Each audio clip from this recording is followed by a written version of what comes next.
7 לאוקטובר היה פחד מאוד מאוד גדול, ואנשים עזבו את הבתים ועזבו את נתיבות, אז ככה באמת התחלנו רגע קודם כל להתאחד.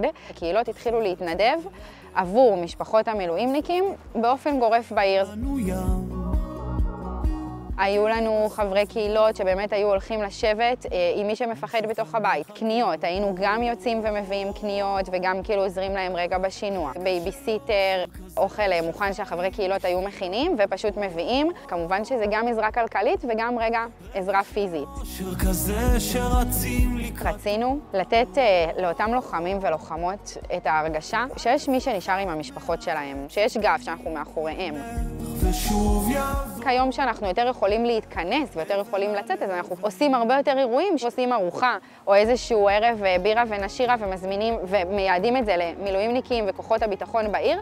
זה לא רק העלאת הרוח, זה גם רגע בואו תכירו עוד אנשים שהם במצב שלכם בדיוק. בואו תדברו, שאני מרגיש שיש מישהו שדואג לי, שאכפת לו ממני, זה משנה את כל התמונה.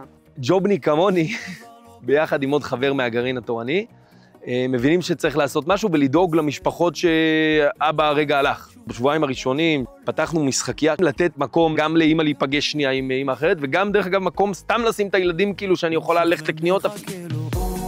אחרי עוד איזה 3 חודשים, הגלים חוזרים הביתה, עשינו סדנאות זוגיות, ולנשים עשינו כל מיני בקרים שיהיה להם מקום להשתחרר, ובייביסיטר שנסעו הביתה, והסעות כאלה של קניות.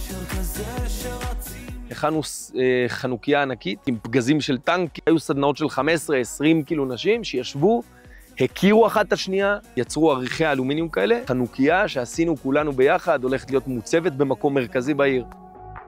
ואנחנו בסבב הרביעי כבר, ויש לנו אמא, היא אומרת, וואלה, אני חייבת להגיד לכם, בנות, אני קשה לי מאוד. פתאום כשיש קהילה כזאת שהיא מרגישה שהיא יכולה להציף בה, מי שמבינה אותה הכי טוב, זה אמא מכירה את הסיפור הזה מקרוב, שהיא וואלה, כן, בואי, אני אעזור לך, מה צריך? וזה באמת הצלחה, ויש סיפורים כאלה, בסדר, מאות. יש לנו 2 בנים מילואים, ובן אחד הוא בסדיר, בנחל 931. אנחנו לא מפרידים בין החיילים ובנים שלנו. כן, כולם בנים שלנו. אנחנו גם שייכים לקהילת תולדות יצחק, הקהילה מאחדת בעיקר העלים חדשים. אז הקמנו חמ"ל, ורס"פים היו שולחים לנו רשימות. שקית לכל חייל, שבשקית תחתונים, גרביים, מפה, הכל. אנחנו העברנו טונות, אפשר להגיד טונות. הכי קשה זה לחכות בבית. אתה חייב באמת לעשות משהו. יש קבוצות של ההורים בכל יחידות. אז אנחנו, מה שאנחנו יודעים, אנחנו יכולים להגיד נגיד ליחידה אחרת. דיברנו עם רס"פ, הם כולם בסדר, אין פצועים. כולם בסדר. שזהו, לא צריכים שום דבר חוץ מזה, באמת. אחים, כן. זה בדיוק, זה ככה. זו הדרך, כולנו אחים, אנחנו כולנו עם אחד. בגלל שאנחנו כל כך כאילו קרובים לגבול, אנחנו שומעים פשוט את כל הפיצוצים. הגיעה אלינו איזושהי פלוגה, יש לנו בית כנסת גדול עם עזרת נשים גדולה מאוד. היא הפכה להיות הבית שלהם, דואג להם לאוכל, לכביסות, הגיעו הטנקים, הגיעו נגמשים, הילדים הסתובבו ביניהם, זה נתן להם כזאת שמחת חיים. יום אחד הם פשוט נעלמו, הם ממש עברו לקו ראשון. נפתח חמ"ל במעלות, עד שהוצאנו 1,000 מנות כאילו לשבת, לכל החיילים שכאילו שנמצאים על הקו. הבנות שלנו, היה לנו איזה חודש התנדבות, גלגלו כדורי שוקולד, הגדולות הכינו קציצות, מרקים, הכל העלינו, בפלוגה בשתולה. אותם חבר'ה חודש לא אכלו אוכל של ממש, זכינו לתת ואני חושבת שקיבלנו לא פחות ממה שנתנו. בתחילת המלחמה שמענו על גדוד חיילים שהתמקם ליד קדיטה. הם קיבלו אוהל שחלקם עף להם האוהל, וחלקם האוהל היה קרוע והגשם נכנס. אני עצמי בצעירותי הייתי חייל בתותחני.